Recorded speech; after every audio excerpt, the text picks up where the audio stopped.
How do we construct world-class, high-performance teams?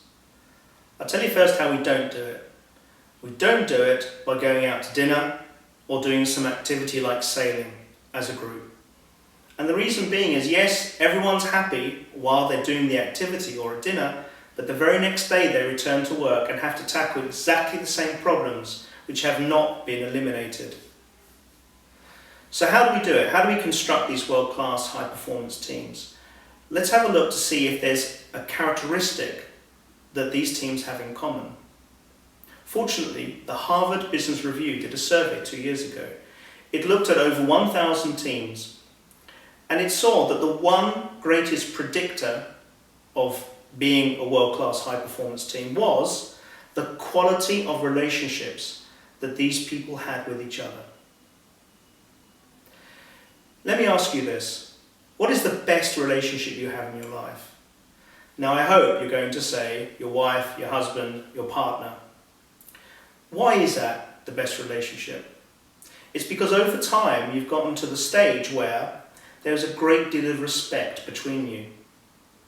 Yes, there are other things, but respect is one of the main parts of a long-term relationship. And why is that? Because you can say whatever you wish to your partner, your husband, your wife, as long as you say it in an appropriate manner, and they will not think any less of you for it.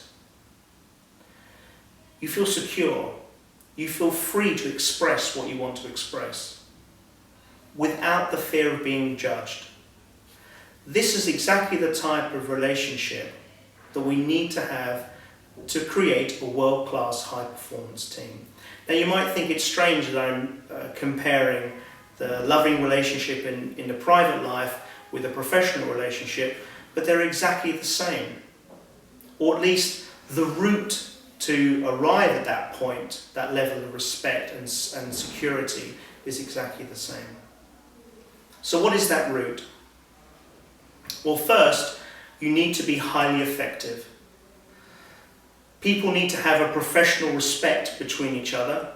You need to be able to run effective meetings. You need to be able to give very good professional presentations. You need to be able to negotiate very well. You need to be able to delegate. You need to be able to give feedback. You need to be able to coach people. You need to be able to do all of these professional skills and do them very effectively. Then you need to, or actually at the same time, you need to develop solid relationships, which obviously takes much longer time than simply learning how to give good feedback or to delegate well. The wonderful thing about it is that building solid relationships at work, there are techniques you use. Now, don't think these techniques are false, because let's go back to the example of when you were the first night you had with your wife or your husband, that first dinner. Did you prepare yourself very well? Did you wear your best suit? If you're a lady listening to this, did you do your hair? Did you put your makeup on? All that time and effort you put into that very first evening, that very first dinner, was that false? No. In my view, it was purposeful. It was starting on that route to have a solid relationship between two people.